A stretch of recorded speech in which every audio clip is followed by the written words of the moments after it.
ఈరోజు మనం లేజర్స్ గురించి ఈ వీడియో ద్వారా తెలుసుకుంటున్నాం.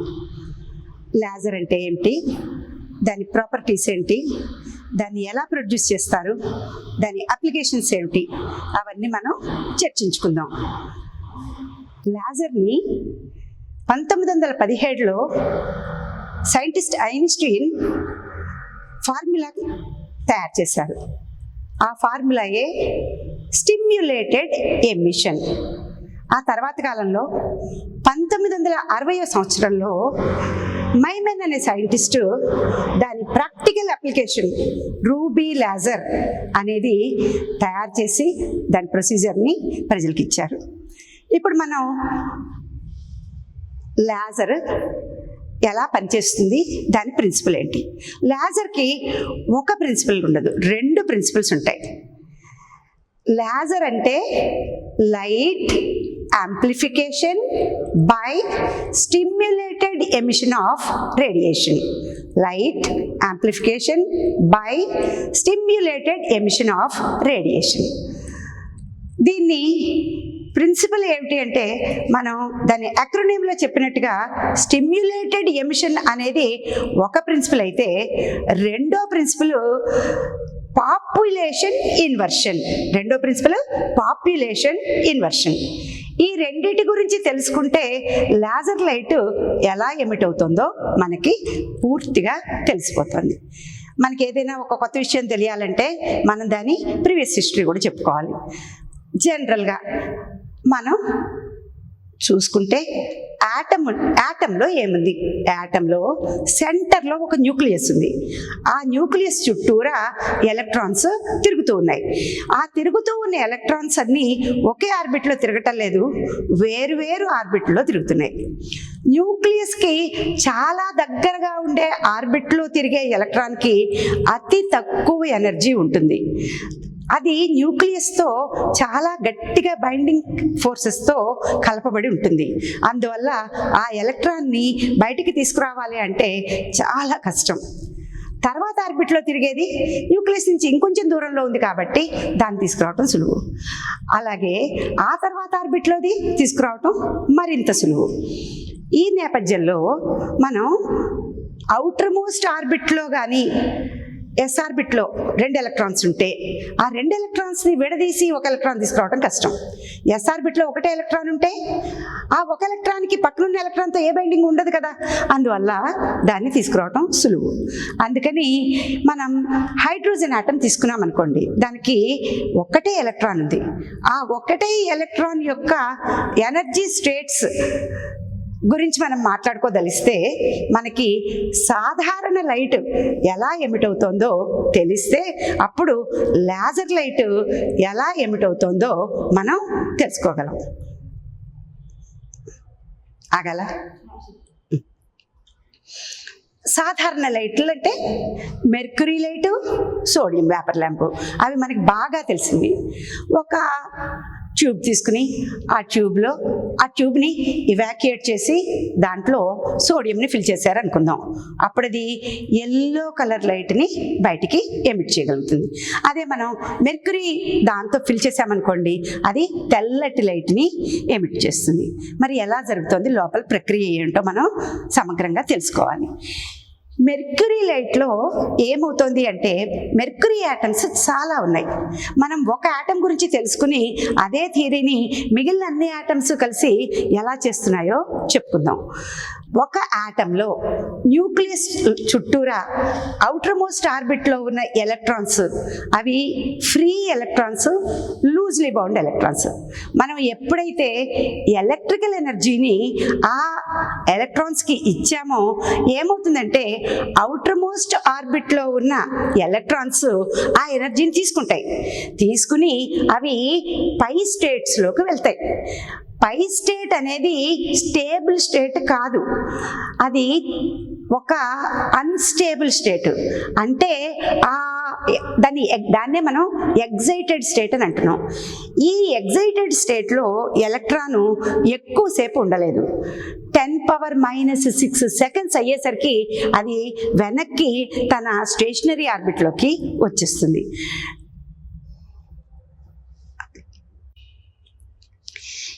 అన్స్టేబుల్ స్టేట్లో ఎలక్ట్రాను 10⁻⁸ సెకండ్స్ ఉండగలదు. 10⁻⁸ సెకండ్స్ లోపే అది దాని స్టేషనరీ ఆర్బిట్కి వచ్చేస్తుంది. ఎలక్ట్రాను ఒక హయ్యర్ ఎనర్జీ లెవెల్ నుంచి లోవర్ ఎనర్జీ లెవెల్కి కానీ వస్తూ ఉంటే అది ఎనర్జీని ఎమిట్ చేస్తుంది. ఆ ఎమిట్ చేసిన ఎనర్జీ ఏ టైప్ ఎనర్జీ? Light energy. ఆ లైట్ ఎనర్జీ మనకి లైట్గా వస్తుంది. ఎలాగా అక్కడ ఒకటే యాటమ్ లేదు, మనకి చాలా యాటమ్స్ ఉన్నాయి. అన్ని యాటమ్స్లోనూ ఇదే ప్రక్రియ జరిగి కంటిన్యూస్గా లైట్ బయటకు వస్తూ ఉంటుంది. మళ్ళీ వెనక్కి స్టేషనరీ ఆర్బిట్లోకి వెళ్ళిపోయిన ఎనర్జీ ఎలక్ట్రాను మళ్ళీ ఎనర్జీ తీసుకుని ఎగ్జైటెడ్ స్టేట్కి వెళ్తుంది. ఎగ్జైటెడ్ స్టేట్లో నుంచి ఎక్కువసేపు ఉండలేదు కాబట్టి వెనక్కి వచ్చేసి మళ్ళీ ఎనర్జీని, లైట్ ఎనర్జీని బయటకు ఇస్తూ ఉంటుంది.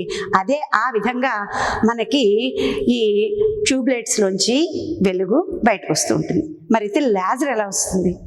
లేజర్ ఎలా వస్తుందంటే మనం చెప్పుకున్నట్టుగా అవుటర్ మోస్ట్ ఆర్బిట్లో ఉన్న ఎలక్ట్రాను ఎనర్జీని తీసుకుని ఎగ్జైటెడ్ స్టేట్కి వెళ్ళింది అన్నాం కదా. ఎగ్జైటెడ్ స్టేట్ అనేది ఒకటే ఉండదు. ఎగ్జైటెడ్ స్టేట్లో సుమారుగా 400 ఉన్నాయి అనుకుందాం. ఈ ఎలక్ట్రాన్ తీసుకున్న ఎనర్జీని బట్టి, ఎంత ఎక్కువ ఎనర్జీ తీసుకుందా తక్కువ ఎనర్జీ తీసుకుందా అనే దాన్ని బట్టి ఈ ఎలక్ట్రాను ఏ ఎగ్జైటెడ్ స్టేట్లోకి వెళ్ళాలో నిర్ణయించబడుతుంది. ఆ ఎగ్జైటెడ్ స్టేట్లో ఉండి అది మళ్ళీ వెనక్కి వచ్చేస్తుంది.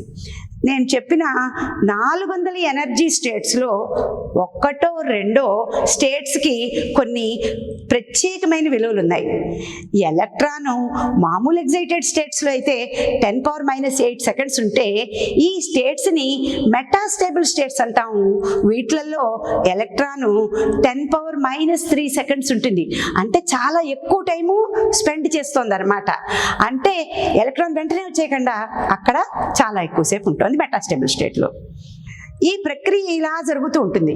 జరుగుతూ ఉన్నప్పుడు కొంతసేపు అయ్యేసరికి ఏమవుతుందంటే ఎలక్ట్రాన్స్ గ్రౌండ్ స్టేట్లో ఉన్న ఎలక్ట్రాన్ల కన్నా, అంటే వాటి ఆర్బిట్లో, స్టేషనరీ ఆర్బిట్లో తిరిగే ఎలక్ట్రాన్ల కన్నా ఎగ్జైటెడ్ స్టేట్ అయిన మెటాస్టేబుల్ స్టేట్స్లోనూ ఉండే ఎలక్ట్రాన్స్ నెంబర్ పెరిగిపోతుంది. సహజ పరిస్థితిలో ఎలా ఉండాలి? గ్రౌండ్ స్టేట్లో ఉండే ఎలక్ట్రాన్స్ ఎక్కువ ఉండాలి, ఎగ్జైటెడ్ స్టేట్లో ఉండే ఎలక్ట్రాన్స్ తక్కువ ఉండాలి. కానీ ఇక్కడ ఏమైంది?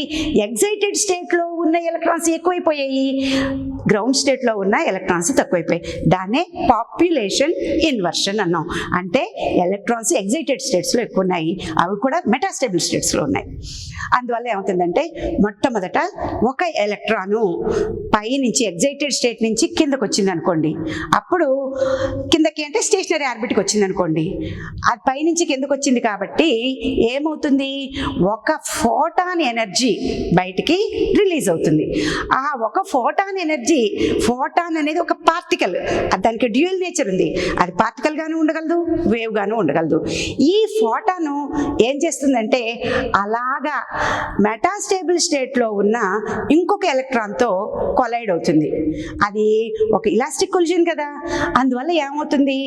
ఆ కొలిజన్ అయిపోయిన తర్వాత 2 పార్టికల్స్ వేరువేరు వెలాసిటీస్తో వేరువేరు డైరెక్షన్స్లో వెళ్ళిపోతాయి.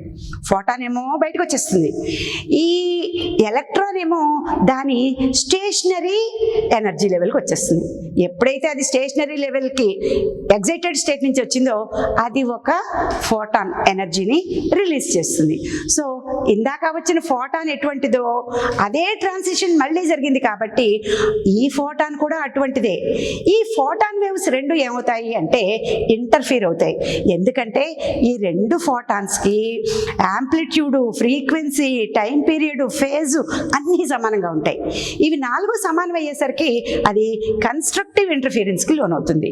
ఈ కన్స్ట్రక్టివ్ ఇంటర్ఫీరెన్స్లో ఏమవుతుంది అంటే రిజల్టెంట్ వేవ్ యొక్క యాంప్లిట్యూడ్ ఎనార్మస్గా పెరుగుతుంది. రిజల్టెంట్ వేవే కదా మరి మనకి బయటకు వస్తున్నది. ఆ రిజల్టెంట్ వేవ్ యాంప్లిట్యూడ్ పెరిగింది కాబట్టి intensity is square of amplitude అంటాం కదా. అందుకని మనకి బయటకు వచ్చే వేవ్ యొక్క ఇంటెన్సిటీ కూడా పెరుగుతుంది. ఈ మాదిరిగా అన్ని ఆటమ్స్లోనూ నిరంతరం జరిగి మనకి బయటకు వచ్చే వేవ్ ఏంటంటే లేజర్ వేవ్. అంటే ఇక్కడ ప్రిన్సిపల్ రెండు రకాలుగా చెప్పుకుంటున్నాం అనమాట. ఒకటి స్టిమ్యులేటెడ్ ఎమిషన్. స్టిమ్యులేషన్ అంటే ఏంటి? ఎగ్జైటెడ్ స్టేట్లో ఉన్న ఎలక్ట్రాన్ని మనం ఒక ఫోటాన్తో కొలైడ్ చేస్తే అది ఇంక పై ఎగ్జైటెడ్ స్టేట్లోకి వెళ్ళకుండా ఆ కొలిషన్ నేచర్ వల్ల ఎలక్ట్రాన్ కిందకు వచ్చేస్తుంది, ఫోటాన్ మిగిలిపోతుంది. ఎలక్ట్రాన్ వచ్చినందువల్ల మనకి ఫోటాన్ కూడా ఒకటి ఎమిట్ అవుతుంది. ఈ రెండు ఇంటర్ఫీర్ అయ్యి మనకి హైయెస్ట్ ఇంటెన్సిటీ ఉన్న బీమ్ని ఇస్తాయి. అంటే మనకి ఇప్పుడు లేజర్ ప్రొడ్యూస్ చేయాలి అంటే మనకి ఒక ఇన్స్ట్రుమెంట్ ఉండాలి కదా. ఇక్కడ నేను చూపిస్తున్న లేజరు దాన్ని ఏమన్నారంటే రూబీ లేజర్ అని అన్నారు. దాని మధ్యలో రూబీ రాడ్ పెట్టారు. రూబీ రాడ్ అల్యూమినియము క్రోమియము కలిపిన మిశ్రమ ధాతువుతో తయారు చేసిందనమాట. దాని చుట్టూరా ఒక హెలికల్ ట్యూబ్ పెట్టారు. ఆ హెలికల్ ట్యూబ్ని ఒక బ్యాటరీకి కనెక్ట్ చేస్తారు.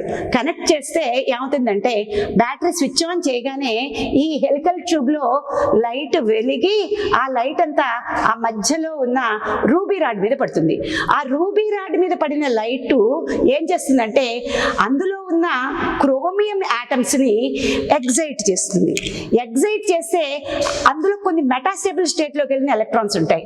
ఆ మెటాస్టేబుల్ స్టేట్లోకి వెళ్ళిన ఎలక్ట్రాన్స్ గ్రౌండ్ స్టేట్లోకి వచ్చే ప్రక్రియలో పాపులేషన్ ఇన్వర్షన్ జరిగి రూబీ లేజర్ నుంచి లైట్ ఇటువైపు ఏమిటైపోవచ్చు, ఇటువైపు ఏమిటైపోవచ్చు. అందుకని ఇటువైపుని సీల్ చేసేస్తారు. అది ఆ లైట్ అంతా అటువైపు నుంచే వెళ్ళిపోతుంది. ఇప్పుడు ఈ లైటు ఎమిట్ అయిన లైట్ ఇటే వెళ్ళాలని ఏముంది, అదేం చేస్తుందంటే ఈ ట్యూబ్ లోపల టోటల్ ఇంటర్నల్ రిఫ్లెక్షన్స్ చేసుకుంటూ ఉంటుంది. అది ఇక్కడ రాగానే మళ్ళీ రిఫ్లెక్ట్ అవుతుంది. అలాగా మల్టిపుల్ రిఫ్లెక్షన్స్ చేసుకుంటూ అదేం చేస్తుంది అంటే ఈ ఎండ్ నుంచి బయటికి లేజర్గా వచ్చేస్తుంది. లేజర్ వచ్చే ప్రక్రియ అయితే ఇదే. మరి ఇది ఒక సాలిడ్ మెటీరియల్ తీసుకుని మనం లేజర్ని పుట్టించాం. హీలియం నియాన్ లేజర్ అనేది ఉంది. అంటే అది గ్యాషియస్ స్టేట్లో ఉన్న సబ్స్టెన్స్లో ఉన్న హీలియంని నియాన్ని తీసుకుని రెండు మెటీరియల్స్లోనూ అంటే హీలియంలోను నియాన్లోనూ ఉన్న ఎలక్ట్రాన్స్ కూడా ఎగ్జైటెడ్ స్టేట్స్కి వెళ్తాయి. ఎగ్జైటెడ్ స్టేట్ నుంచి మళ్ళీ వెనక్కి వస్తాయి. దానివల్ల ప్రొడ్యూస్ అయ్యే లేజర్. అందుకని దీన్నేమో మనం సాలిడ్ స్టేట్ లేజర్ అంటే అంటాము. ఇది ruby laser. Helium neon laser అని ఉంటుంది, అది గ్యాషియస్ లేజర్. ఇలా కాకుండా ఇంకో సెమీ కండక్టింగ్ లేజర్స్ ఉన్నాయి. రకరకాల లేజర్స్ వచ్చాయి. మరి ఇన్ని లేజర్స్ అంత కష్టపడి కనిపెట్టారు కదా, వాటి వల్ల ఉపయోగాలు ఏంటి, వాటి అప్లికేషన్స్ ఏంటి అనేది మనం తెలుసుకుందాం. అప్లికేషన్స్ సంగతి చూస్తే ఇక్కడ చూడండి, lasers are used in cutting, optical scissors, lasers welding, ఇవన్నీ చెప్పాం కదా. ఇవన్నీ దేనికని చెప్తున్నాము అంటే లేజర్కి ఇంటెన్సిటీ చాలా ఎక్కువ, తర్వాత లేజర్ చాలా దూరం చెదిరిపోకుండా ప్రయాణించగలదు. కాబట్టి ఈ మెకానికల్ అప్లికేషన్స్ అన్నమాట ఇవి. మనం దేనైనా కట్ చేయాలంటే ఇదిగో ఇక్కడ చూడండి, లేజర్ ద్వారా ఒక దాన్ని కట్ చేయాలి అంటే దేనైనా స్ట్రాంగ్గా ఉన్న ఇనప రేకులు అలాంటి వాటిని కానీ కట్ చేయాలంటే అది చాలా చక్కగా దాని లోపల స్ట్రక్చర్ ఏమీ పాడవకుండా చేయగలుగుతుంది. క్రిస్టల్స్ ఉంటాయి. క్రిస్టల్స్కి ఒక చిన్న రంధ్రం చేయాలి అంటే ఎంతో కష్టం. ఎందుకంటే దాని లోపల సెల్స్ యొక్క నిర్మాణం చెదిరిపోతుంది. సెల్స్ నిర్మాణం చెదిరిపోతే దాని ప్రాపర్టీస్ మారిపోతాయి. కానీ లేజర్ కటింగ్ వల్ల దాన్ని బీడింగ్ చేయటం, ఆ బీడ్కి ఒక చిన్న హోల్ చేయటం అనేది, ఆ డ్రిల్లింగ్ అనేది ఎంతో సులువు అవుతుంది. ఇవి మెకానికల్ అప్లికేషన్స్గా మనం చెప్పుకుంటున్నాం. ఇంకా లేజర్స్కి అయితే మెడికల్ అప్లికేషన్స్ కూడా ఉన్నాయి. మెడికల్ అప్లికేషన్ ఇది చాలా ఇంటెన్స్ కాబట్టి దేన్నైనా కరిగించేస్తుంది. అందువల్ల రెటీనా డిటాచ్మెంట్ చెయ్యాల్సి ఉంటే లేజర్ని పంపిస్తారు, రెటీనా డిటాచ్మెంట్కి వాడుతున్నారు. అలాగే ఇక్కడ చూడండి, లోపలున్న ఆర్గాన్కి వచ్చిన సమస్యని వాళ్ళు లేజర్ ట్రీట్మెంట్తో రిపేర్ చేసేస్తున్నారు. తర్వాత ఇంకా మరి మనం ఇంకా చెప్పాలంటే మెడికల్ అప్లికేషన్స్ ప్రతి దాంట్లోనూ ఈరోజు లేజరే వాడుతున్నారు. ఇంకా మిలిటరీ అప్లికేషన్స్ ఉన్నాయి. మిలిటరీ అప్లికేషన్స్ అంటే వాళ్ళకి కావాల్సింది ఏంటి అంటే ఒక ఎయిర్ క్రాఫ్ట్ పైన వెళ్తూ ఉంటే దాని వెలాసిటీ ఎంత, అది ఏ డైరెక్షన్లో వెళ్తుంది అనేది ఖచ్చితంగా తెలియాలి. మునుపు పూర్వపు అల్ట్రాసానిక్ వేవ్స్ పంపించేవాళ్ళు. సబ్మెరీన్ ఎక్కడుందని కనిపెట్టాలన్నా, లేకపోతే ఇలాంటివి కనిపెట్టాలన్నా రాడార్ సిస్టమ్ అంతా ఉండేది. ఈ లేజర్స్ని వచ్చిన తర్వాత లేజర్స్ని పంపించడం మొదలుపెట్టారు. ఈ లేజర్ చాలా ఇంటెన్స్గా ఉంటుంది, చాలా ఎక్కువ దూరం చెదిరిపోకుండా ప్రయాణం చేస్తుంది, దానికి కోహరెన్స్ ఎక్కువ, కాబట్టి లైట్ వెనక్కి వచ్చేస్తుంది. ఆ వెనక్కి వచ్చి లైట్ని, ఆ టైంని స్టడీ చేసి ఎయిర్ క్రాఫ్ట్ ఎంత దూరంలో ఉంది, ఎయిర్ క్రాఫ్ట్ ఎంత వేగంతో వెళ్తుంది, ఏ డైరెక్షన్లో వెళ్తుంది అనేది వెంటనే కనిపెడతారు. వాళ్ళు అక్కడ తగిన చర్యలు తీసుకుంటారు. అలా కాకుండా సబ్మెరీన్స్కి కూడా ఇప్పుడు ఈ లేజర్ వాటిని ఉపయోగిస్తున్నారు. అవన్నీ అలాంటి మిలిటరీ అప్లికేషన్స్ చాలా ఉన్నాయి. ఆ తర్వాత ఇంకా మనం చూడాలంటే ఫోటోగ్రఫీలో ఒక అనూహ్యమైన మార్పు వచ్చింది. ఫోటోగ్రఫీలో అంటే మామూలు లైట్ వాడి, అంటే లో ఇంటెన్సిటీ లైట్ వాడి తీసిన ఫోటోగ్రాఫ్లకి, అలాగే లేజర్ లైట్ వాడి తీసిన ఫోటోగ్రాఫ్లకి తేడా ఏంటంటే 3 డైమెన్షనల్ ఎఫెక్ట్స్ చాలా బాగా చూపించగలుగుతుంది. అందుకని ఇప్పుడు మనం చూస్తాం హోలోగ్రామ్స్ అని. హోలోగ్రామ్స్ ఎలా తయారు చేస్తారంటే అది ఒక 3 డైమెన్షనల్ పిక్చరు. ఆ 3 డైమెన్షనల్ ఎంబ్లమ్ అనమాట. ఆ ఎంబ్లమ్ ఎందుకు తయారు చేసుకుంటారు అంటే బిజినెస్లో మనం ఆ ఎంబ్లమ్ ఉన్నదాన్నే కొనుక్కోండి అంటే ఆ ఎంబ్లమ్ ఇంకెవరైనా తీసుకుని దాన్ని అలాగే ప్రొడ్యూస్ చేసేసి మార్కెటింగ్ చేయొచ్చు కదా. అలా చేయకుండా ఉండాలంటే మనం హోలోగ్రామ్ తీసుకుంటే ఆ మాదిరి హోలోగ్రామ్ని ఇంకా ఎక్కడా ఎవరు తయారు చేయలేరు. అది లేజర్ కిరణాలతో అయితే హోలోగ్రామ్ అంత కరెక్ట్గా వస్తుంది. అది మామూలు లైట్తో అయితే దాన్ని కొంచెం చిన్న మార్పులతో ఇతరులు తయారు చేసే అవకాశం ఉంటుంది. తయారవుతుందా కాదా అనేది కాదు, అవకాశం అయితే ఉంటుంది. సో అలా దాన్ని బిజినెస్లో చేస్తున్నారు. ఈ మెకానికల్ అప్లికేషన్స్ ఉన్నాయి, మెడికల్ అప్లికేషన్స్ ఉన్నాయి, ఫోటోగ్రఫీలో దాన్ని అప్లై చేస్తున్నారు. సో ఈ రకంగా ఈ రోజున లేజర్ లేని రంగమే లేదు.